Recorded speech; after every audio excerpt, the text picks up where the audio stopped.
bendiga su bendita palabra. Tomen su lugar, amados hermanos. Anhelo que nuestro Dios pueda darnos esta luz para comprender el mensaje de su palabra en esta hora. Me llamaba mucho la atención por el Espíritu Santo el himno que puso nuestro hermano Eliezer. Justamente veremos en un momento en el sermón el coro del himno para andar con Jesús 422. La base está en Proverbios 3:5, pero este coro hace referencia justamente aquí en la primera carta del apóstol Juan, porque habla de la obediencia y de la confianza en Jesús. Y uno de las reglas para poder determinar que alguien verdaderamente es de Dios es aquel que le conoce y aquel que cree en él y que por tanto le obedece. De ahí se desprende esta ecuación vital de vida, valga la redundancia, espiritual de aquel que es el verdadero creyente en el Señor. Creo que muchas ocasiones, amados hermanos, nosotros tenemos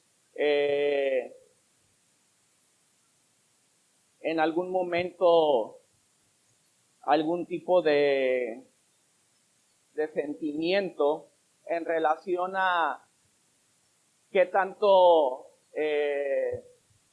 pueblo del Señor se congrega, qué tanto pueblo del Señor participa, qué tanto pueblo del Señor se desgasta, qué tanto pueblo de Dios se entrega. Recuerdo una predicación de mi hermano Eliezer donde comentaba un porcentaje 80-20, algo así, hermano. Comentaba mi hermano Eliezer que generalmente un 20% de las congregaciones es quien lleva la carga. La carga en el sentido del esfuerzo, en el sentido del desgaste, en el sentido del trabajo. Y muchas de las ocasiones, amados, creo que viene a nuestro pensamiento y a lo mejor incluso a nuestro corazón congoja en relación a diferentes factores que podrían traer desánimo. Pero la palabra de Dios es luz, es vida y trae claridad para que podamos comprender absolutamente todas las cosas. He puesto por título al sermón obediencia, evidencia de pertenencia. Obediencia, evidencia de pertenencia. Muchas de las ocasiones nuestra tarjeta de presentación es justamente la cristiandad. Para algunos tal vez van más allá, inclusive se identifican como bautista, etcétera, etcétera. Pero he comentado yo en algunos sermones que lo más importante es la consideración que Dios tiene con respecto a mi persona que la que yo mismo tengo per se. Es decir, lo importante es lo que Dios piensa de mí, no lo que yo mismo estoy pensando de mí. Y lo que Dios piensa de mí lo establece a través de su palabra. No es algo que Él se reserva, sino que es algo que Él revela. Dice la palabra del Señor en Juan 14, si me amáis, guardad mis mandamientos. Es un llamado a la obediencia hacia el Señor. Y en esta hora vamos a hablar acerca de la perseverancia de los santos, hablando enfáticamente sobre el auténtico y genuino pueblo de Dios. ¿Qué es la perseverancia? ¿Alguien tiene un concepto de esta palabra?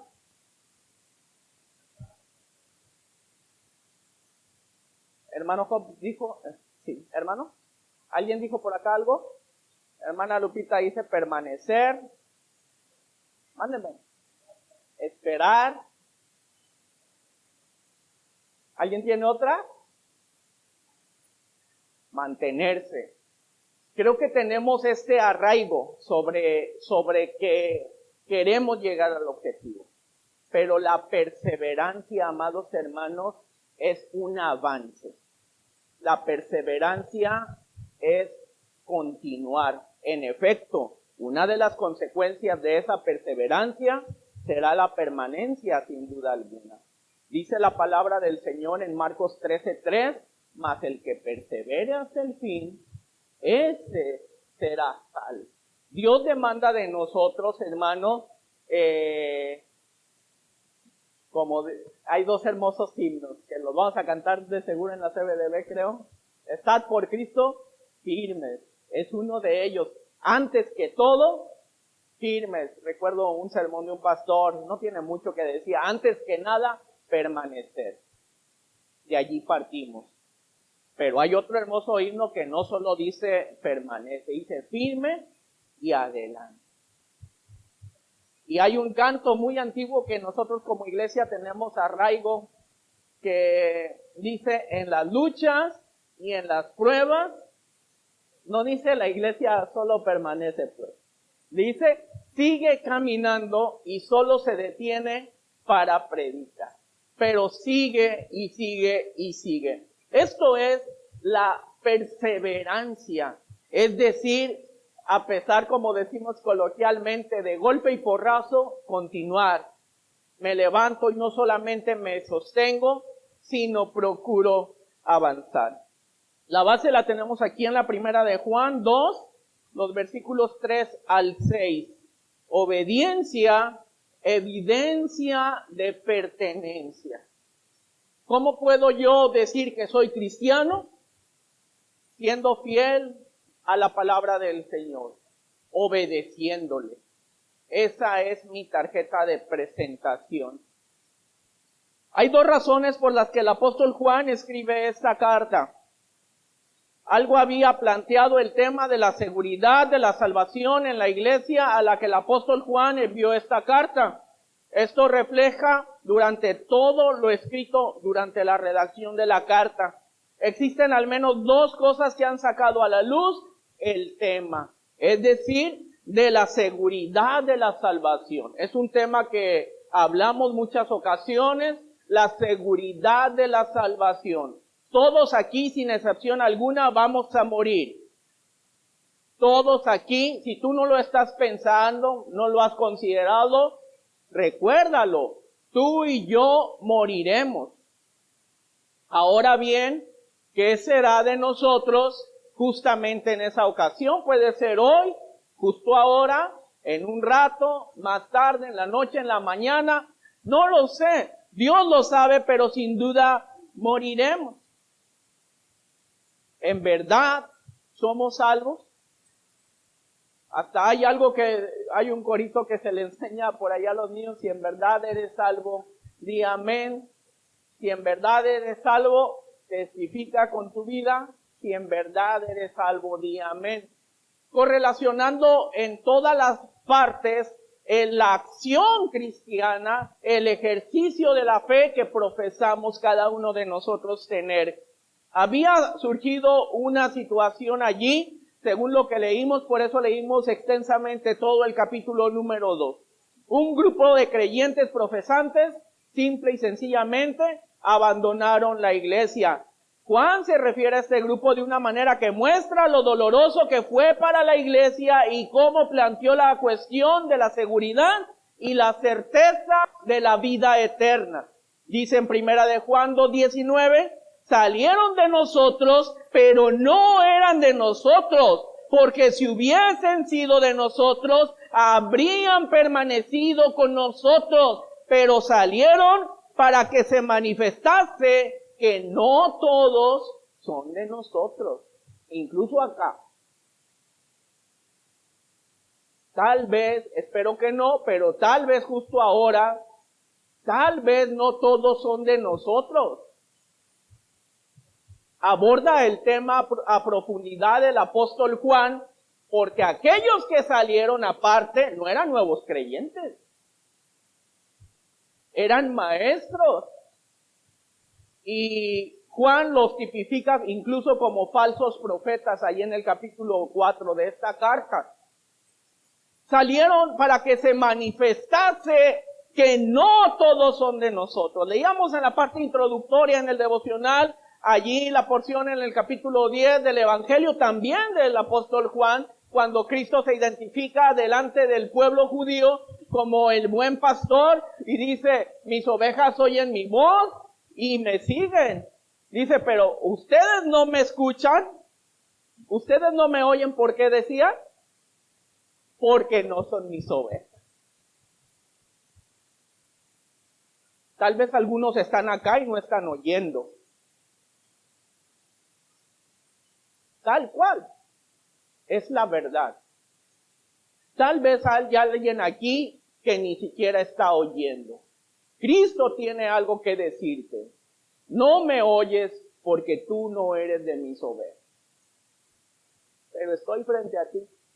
No eres de mis ovejas. Te conozco porque te he visto. Estaban frente a Cristo. No eres de mis ovejas. Soy judío. No eres de mis ovejas. No es difícil comprender la lucha a la que el apóstol Juan respondía con estas palabras cuando dice, si hubiesen sido de nosotros, habrían permanecido con nosotros los de la mañana, aquí estuvieran. Porque lo vengo diciendo incisivamente, tiempo atrás, y simplemente acá no están.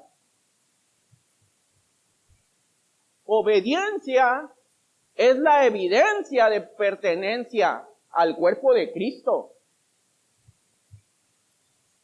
De nada vale que yo diga, yo soy miembro de la Iglesia Bautista Emmanuel. Pero ¿dónde está la evidencia que acompaña esta tu membresía? Yo creo en Dios.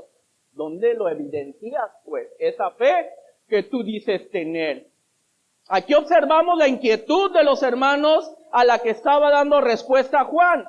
Los miembros de la iglesia que habían quedado probablemente le cuestionaron lo que él mismo había escrito años atrás en su evangelio, Juan 3:16, porque de tal manera amó Dios al mundo que ha dado a su Hijo unigénito, subrayo, para que todo aquel que en él cree no se pierda, mas tenga vida eterna.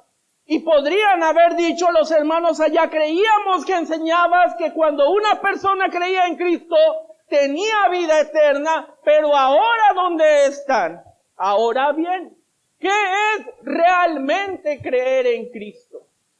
¿Qué quiere decir esto? En Juan 10, 27 al 28, mis ovejas oyen mi voz y yo las conozco y me siguen y yo les doy vida eterna y no perecerán jamás. No serán jamás porque nadie las arrebatará de mi mano. Dijiste que cuando las ovejas oyen la voz de Jesús, Él les da vida eterna y nadie puede arrebatarlas de su mano. Pero ahora se han ido, ahora han abandonado la doctrina. ¿Qué es lo que debemos pensar? Y he aquí uno de los errores más grandes dentro de la iglesia, que no tomamos en cuenta el contexto completo de la Escritura. Y es aquí cuando ocurren este tipo de malas interpretaciones de la palabra. Porque justo en la porción está dando la clave. Cristo mismo dice pues. Por medio de esta carta podemos ver que la respuesta del apóstol Juan a esa inquietud es, no ha cambiado en nada lo que he enseñado. Las ovejas están en efecto eternamente seguras en la mano de Cristo Jesús. Nadie las arrebatará de mi mano, dice Cristo. Tienen vida eterna por ende. Por lo tanto, lo que ha sucedido en la iglesia es que este grupo, simple y sencillamente, nunca fue parte de las ovejas.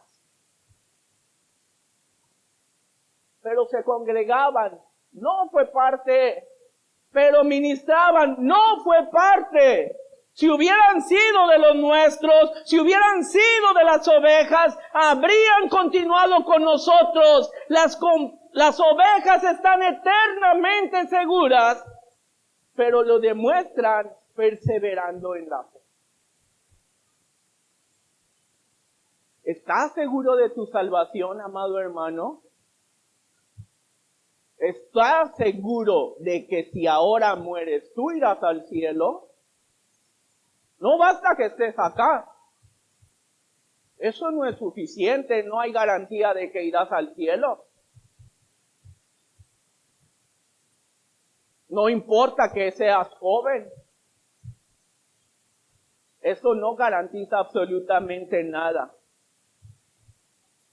Juan tenía la convicción en la seguridad eterna. Simplemente, si no fuera así, habría dicho, antes eran de nosotros, pero ahora ya no lo son más. Así de simple. Pero en cambio afirma, una vez de nosotros, siempre serán de nosotros. Una vez que es oveja del rebaño de Cristo, siempre serás parte de su rebaño. Así que ahora la iglesia se enfrenta al cuestionamiento. Si algunos de nuestros líderes pueden abandonar la doctrina apostólica y perderse, ¿cómo sabemos quién es genuino y quién no? ¿Cómo podemos siquiera estar seguros de nosotros mismos? La salida de este grupo de la iglesia es una de las razones por las que el tema de la seguridad de la salvación se hizo público en la iglesia. Veía durante la semana por internet a un cantante cristiano que se denomina pastor. Pero en una de estas shorts cortos que se publican por el internet, decía una frase clave y decía que en ocasiones la oración es una pérdida de tiempo porque nos enfocamos en pedir algo al Señor que en el momento justo ahora no estamos necesitando.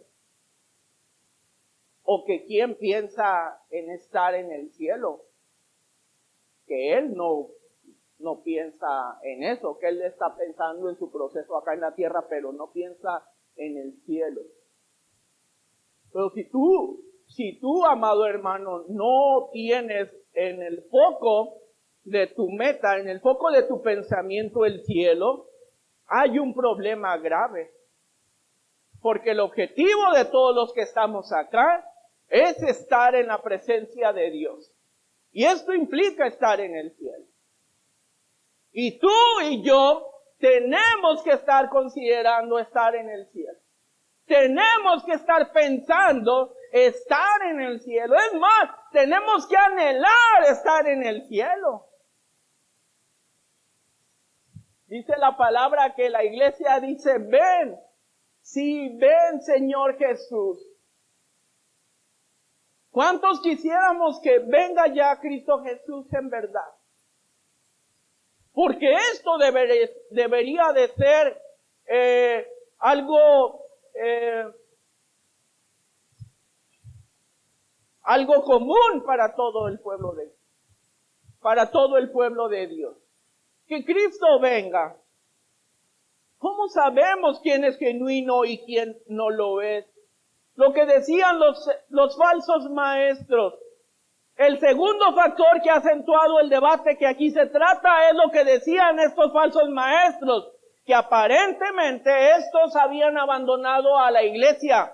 Se puede percibir su tono en cada frase de esta carta, especialmente las que comienzan con palabras en algunos versículos como, si alguien dice, el que dice, o si decimos. Y podemos verlo en algunos versículos, primera de Juan 1:6, si decimos que tenemos comunión con Él y andamos en tinieblas, mentimos y no practicamos la verdad.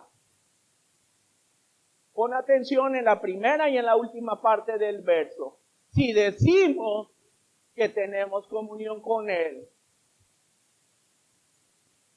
y no practicamos la verdad. En el 1:8 dice, si decimos que no tenemos pecado, nos engañamos a nosotros mismos y la verdad, subraye la verdad, no está en nosotros. 1:10, si decimos que no hemos pecado, le hacemos a Él mentiroso, subraya, y su palabra o el verbo no está en nosotros. En el 2:4 cita, el que dice, yo le conozco y no guarda sus mandamientos, el tal es mentiroso. Y la verdad, subraye la verdad, no está en él.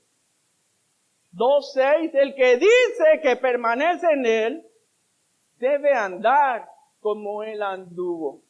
2:9, el que dice que está en la luz y aborrece a su hermano, está todavía en tinieblas. Se lo revela incluso, no es ambiguo, se lo dice directamente. 4:20, si alguno dice, yo amo a Dios y aborrece a su hermano, es mentiroso.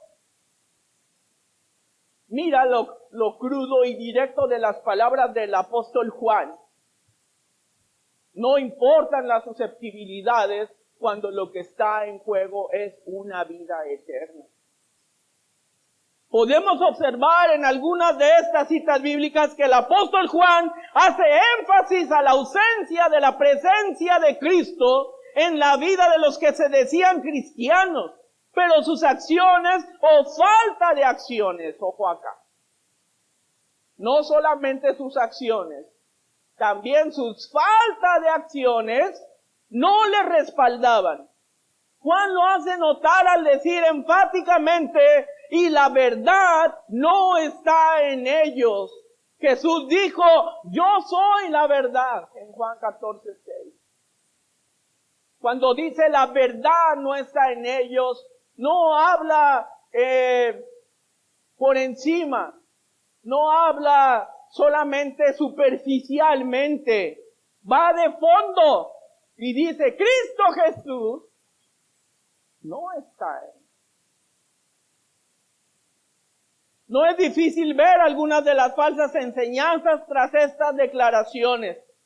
Los falsos profetas, así lo dice en 4:1 de Primera de Juan, evidentemente decían tener comunión con Dios. Decían conocer a Dios, estar en la luz y amar a Dios.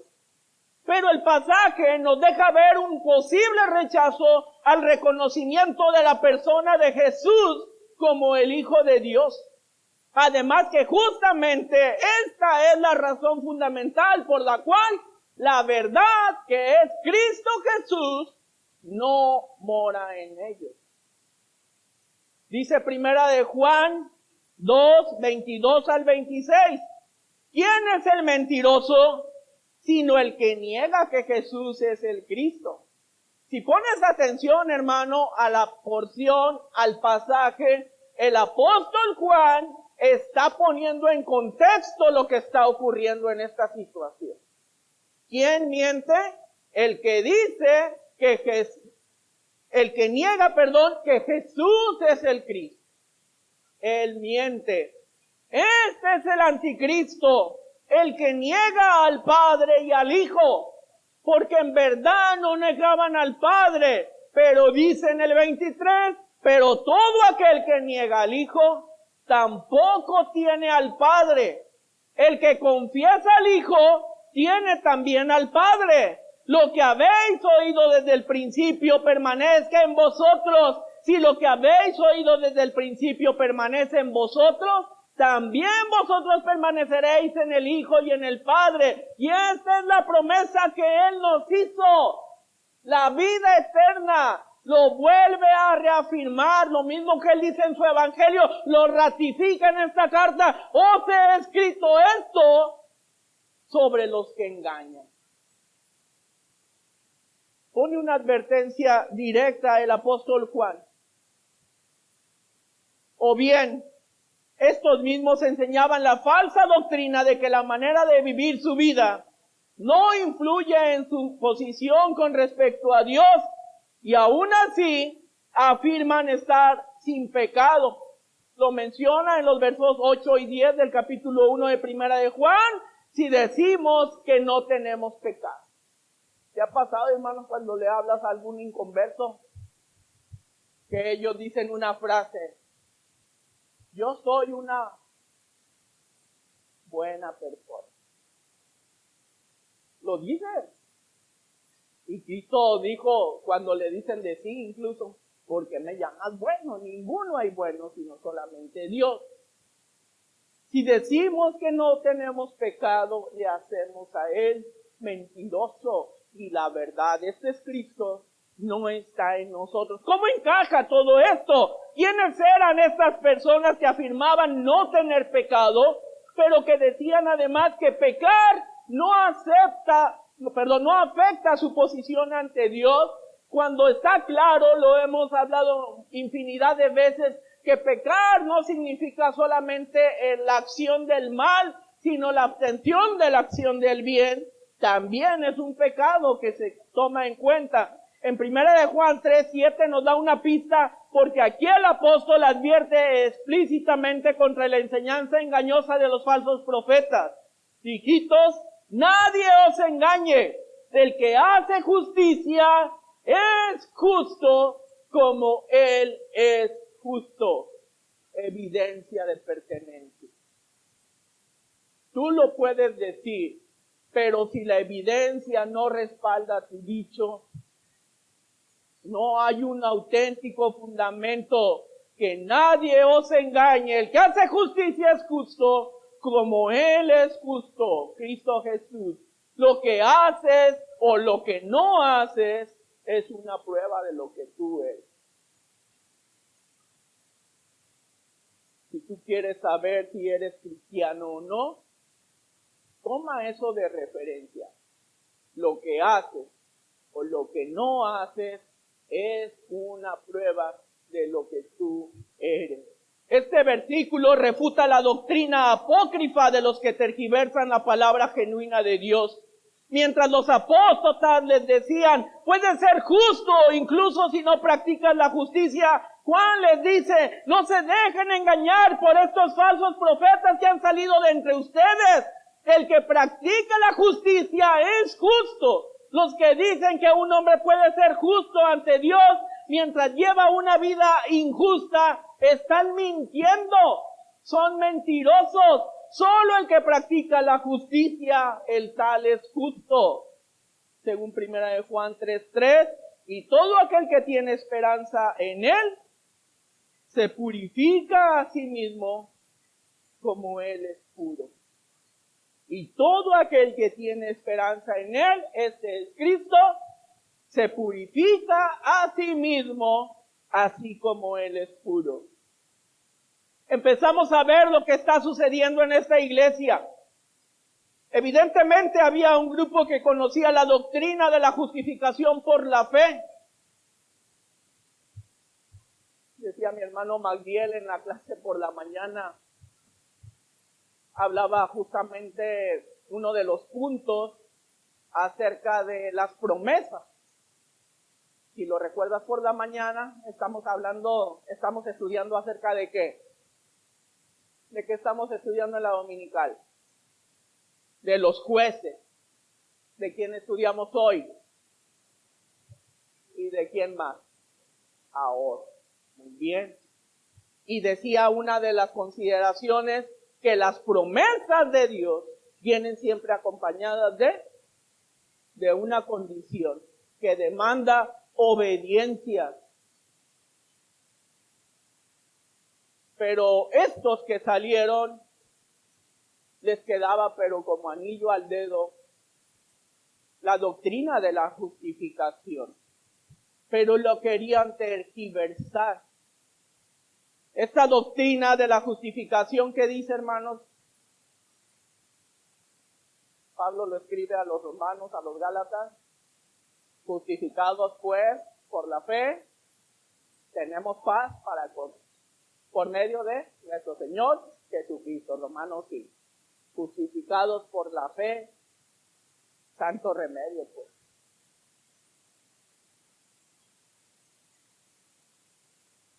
Y ese grupo conocía esta doctrina.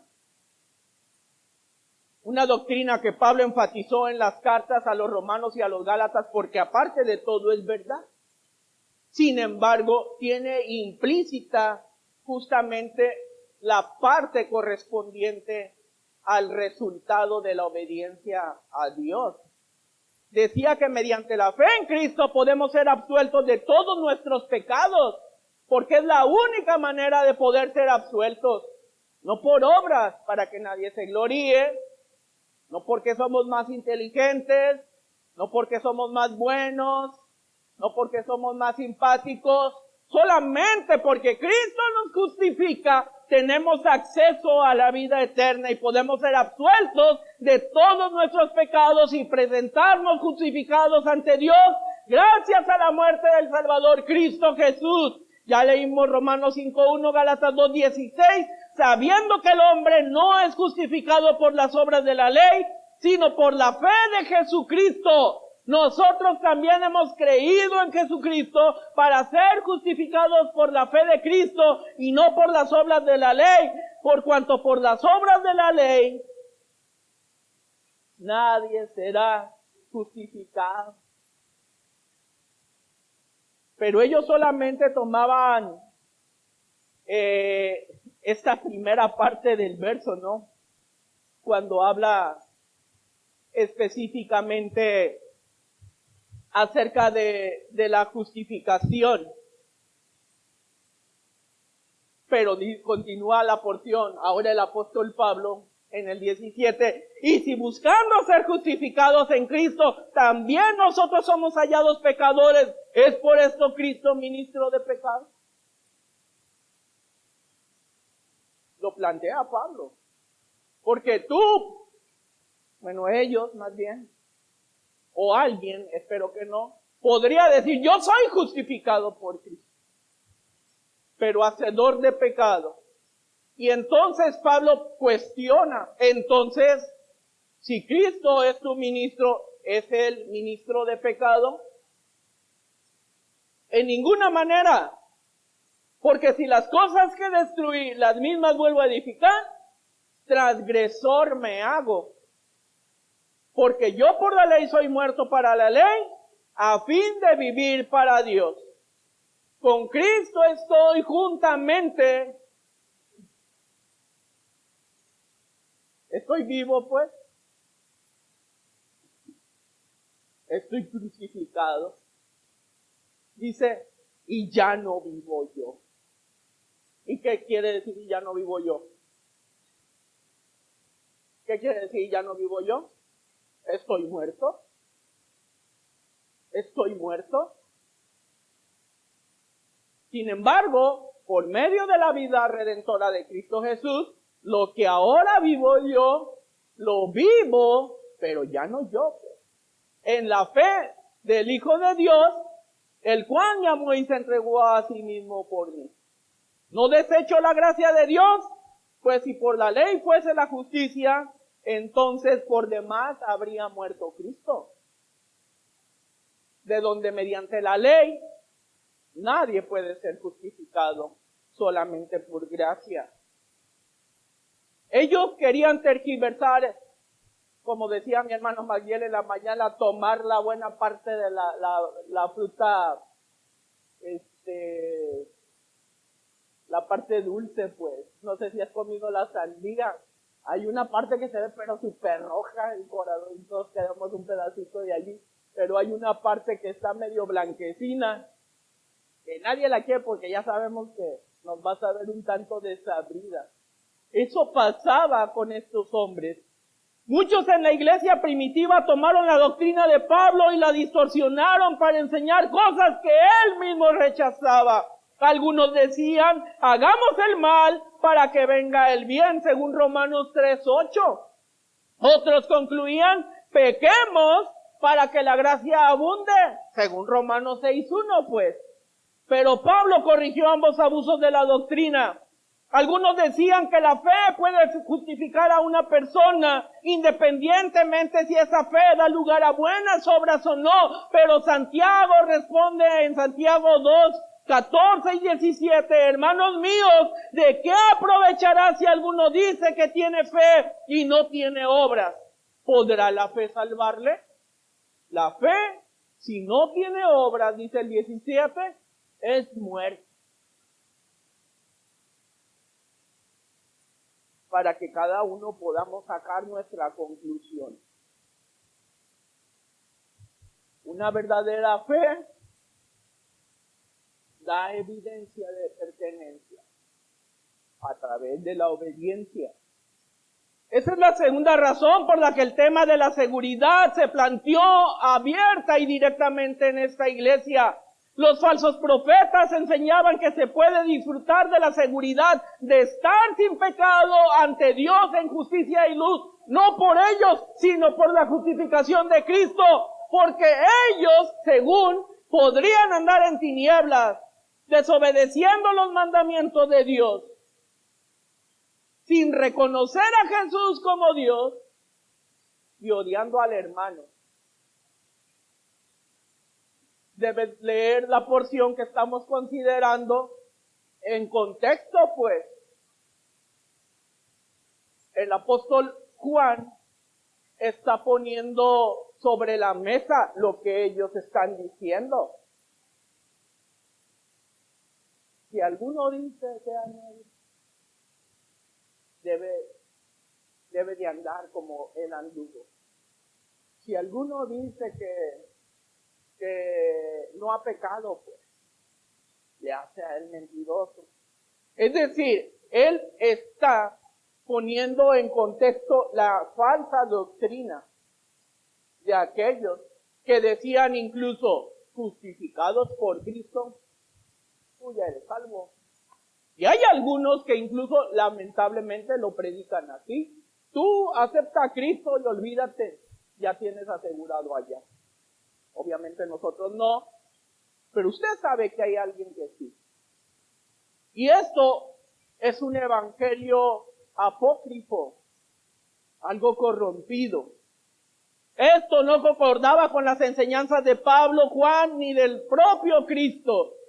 Por eso fue necesaria la redacción de esta carta.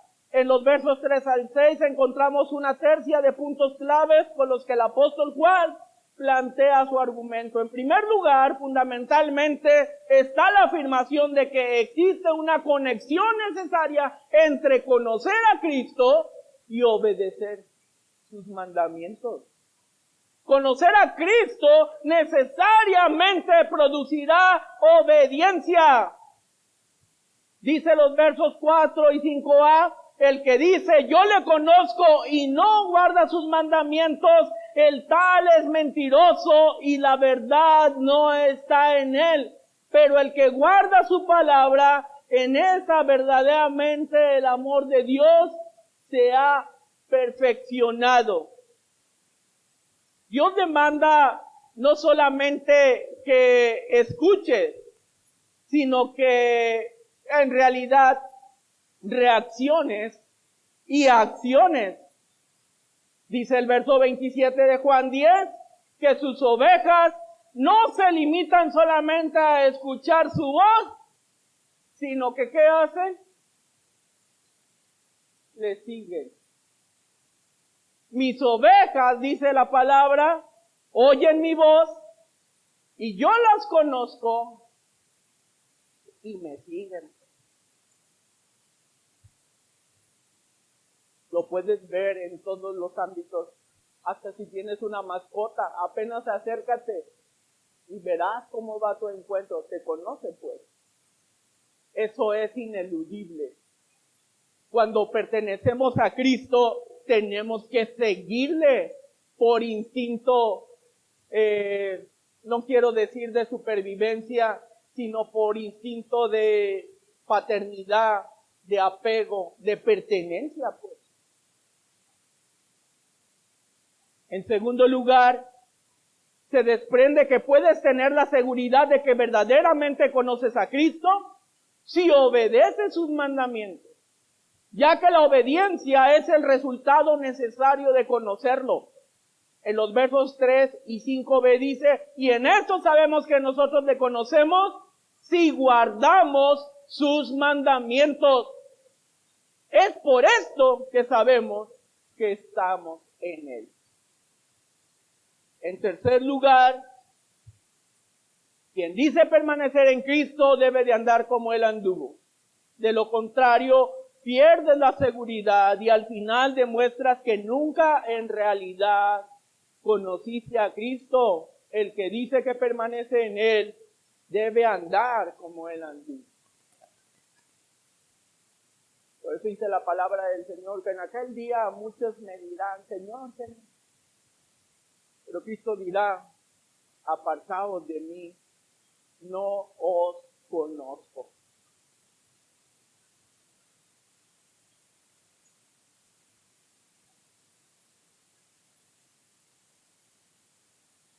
Leíamos en la palabra del Señor la conclusión del capítulo 2 que estamos considerando.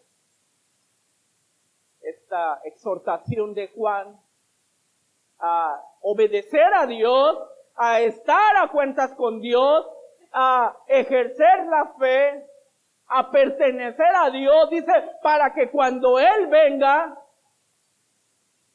¿qué dice? ¿Y qué pasa, hermanos, cuando no estamos listos en una clase que te van a preguntar?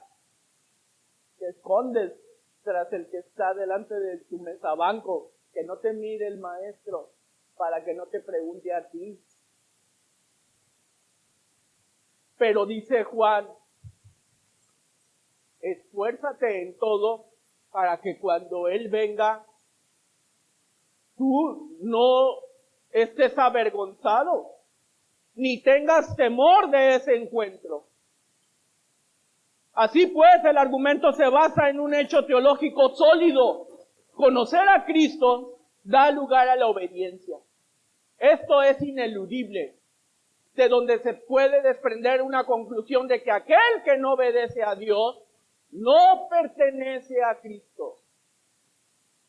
Aunque tú lo digas, aunque tú lo jures y lo perjures, el que no obedece a Dios no pertenece a Cristo. De este hecho proviene la doctrina de la seguridad de Juan. Puedes saber que conoces a Cristo si le obedeces. Y de estas dos verdades surge el deber vivir como Cristo. Si tú das evidencia de que perteneces a Cristo a través de la obediencia, en verdad perteneces al Señor. Considerando el planteamiento del apóstol Juan, tenemos, en primer lugar, el fundamento de su argumento, los versos 4 y 5, el que dice, yo le conozco. Ojo, porque cualquiera allá en la calle también podrá decir, yo le conozco. Pero dice Juan, el que dice, yo le conozco, pero no guarda sus mandamientos, el tal es mentiroso, de donde se desprende la necesidad de obedecer, de guardar sus mandamientos, y la verdad no está en él, pero el que guarda su palabra, en este verdaderamente el amor de Dios se ha perfeccionado, y es por esto que sabemos que estamos en él. Es la manera en que yo puedo tener la certeza de que soy salvo. Decíamos hace un momento el conocimiento, pero ¿qué quiere decir con conocer a Cristo en el verso 4? Pensamos que se refiere directamente a Cristo porque se menciona como la parte B del versículo 2, pero también podría decir que está hablando de Dios mismo como Padre. Sin embargo, sea Dios o sea Cristo, sabemos que hablamos de un mismo Dios. No se puede conocer a uno sin conocer al otro. Dice Juan 8:19, ellos le dijeron, ¿dónde está tu Padre? Respondió Jesús, ni a mí me conocéis ni a mi Padre. Si a mí me conocieseis, también a mi Padre conocería. Y en primera de Juan 4:15, todo aquel que confiese que Jesús es el Hijo de Dios, Dios permanece en él y él en Dios. La conclusión es de que hablamos de un único Dios. Ahora bien, ¿qué clase de conocimiento es este que necesariamente da lugar a la obediencia? Es decir, el conocimiento de Dios te hace obedecer. El conocimiento de Dios no es que te dé la opción de obedecer. Y a veces pensamos o vemos esa parte como una alternativa.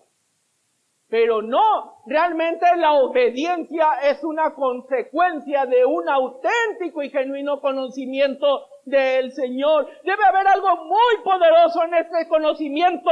Su capacidad para producir obediencia es tan cierta, ojo, para producir obediencia. El conocimiento auténtico y genuino de Dios produce ineludiblemente obediencia, y es tan cierta que el apóstol Juan llama mentiroso a cualquiera que afirma tener este conocimiento de Dios, pero no le obedece.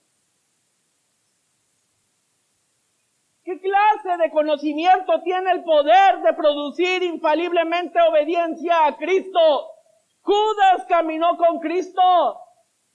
El joven rico conoció a Cristo en persona. El rey Agripa oyó de Cristo. Muchos eruditos incrédulos hoy saben más de Cristo que muchos cristianos. Debe de haber un conocimiento diferente a este meramente empírico. Dice la palabra en Oseas 4, 1 y 2, oíd palabra de Jehová, hijos de Israel, porque Jehová contiende con los moradores de la tierra, porque no hay verdad, ni misericordia, ni conocimiento de Dios en la tierra. Por lo tanto, perjurar, mentir, matar, hurtar, adulterar y el homicidio son cosas que suceden. Así que Oseas tiene la misma visión que Juan sobre conocer a Dios. No puede haber conocimiento de Dios donde hay persistencia en el pecado. Jesús nos da una visión más clara de este tipo de conocimiento de Dios. Dice Mateo 11, 27, todas las cosas me fueron entregadas por mi Padre, y nadie conoce al Hijo sino el Padre, ni al Padre conoce alguno sino el Hijo. Y además de ello, dice, y aquel a quien el Hijo lo quiera revelar. ¿Quién conoce a Dios? Aquel a quien el Hijo lo quiera revelar. De la palabra del Señor, que muchos son llamados, pero pocos son los escogidos.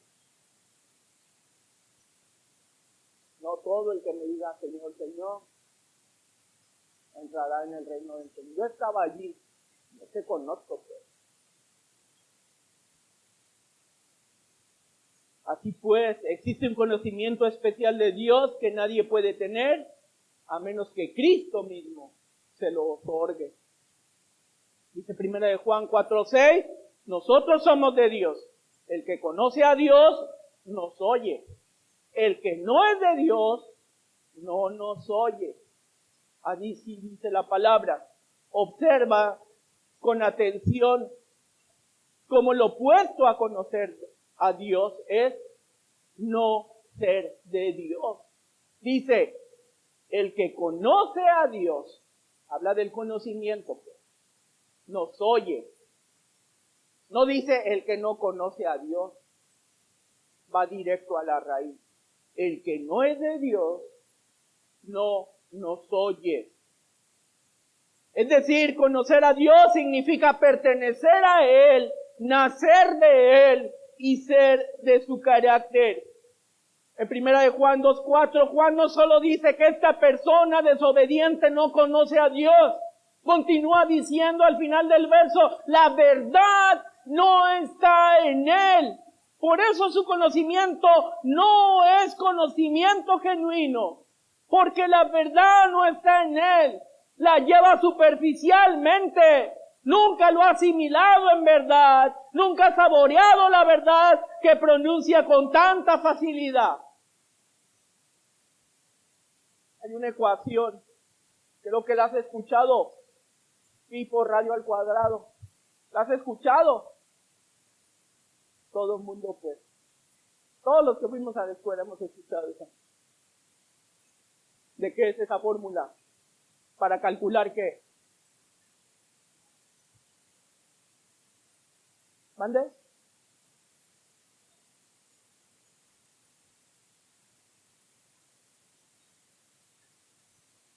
para calcular el área. El perímetro del círculo es el borde, el límite. El área es todo lo que contiene dentro del círculo. Pi es una constante, lo sabemos, 3.1416, ahí se engloba. Radio es justamente la distancia desde el centro del círculo hasta justamente la circunferencia o la rayita exterior. A veces nuestro conocimiento, bueno, no es, solo lo uso como un ejemplo. Probablemente mi hermano Emanuel sin problema nos lo hubiera explicado mucho mejor que yo, porque tiene el conocimiento profundo. Solo lo pongo en perspectiva. El conocimiento que el apóstol Juan tiene en mente es una experiencia de Cristo y de Dios Padre en la que son llevados profundamente dentro de nuestra vida y cambian la manera en que vivimos. No es un conocimiento de ya lo escuché, no es un conocimiento de sí me suena, no es un conocimiento de ya lo había oído, no es un conocimiento de ya me lo sabía pero se me olvidó. Es un conocimiento genuino que en verdad produce estragos en la vida. Pero ¿cómo produce este conocimiento de Dios? La obediencia. Todo el argumento de Juan se basa en la certeza de que conocer a Dios produce obediencia.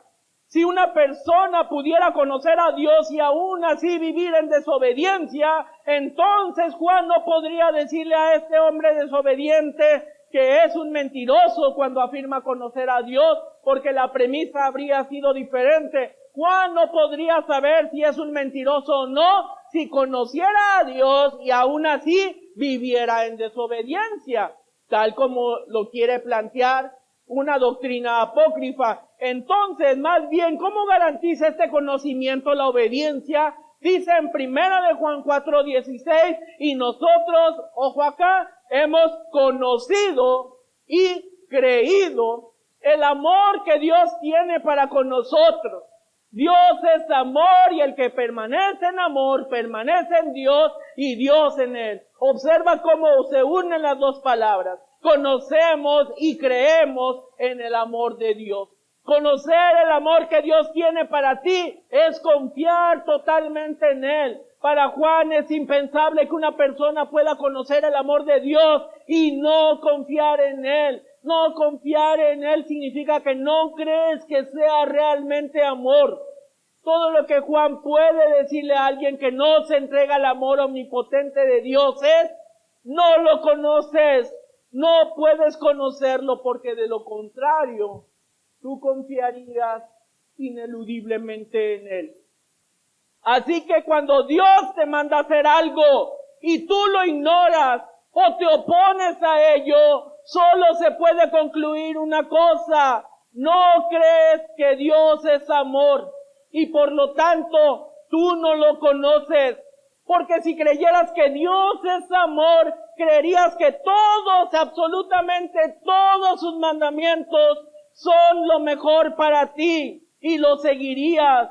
Cuando te apartas de los mandamientos de Dios es como si dijeras: un Dios amoroso no me mandaría padecer todo esto. Y por lo tanto nuestra desobediencia demuestra nuestra falta de confianza en el amor que Dios nos tiene.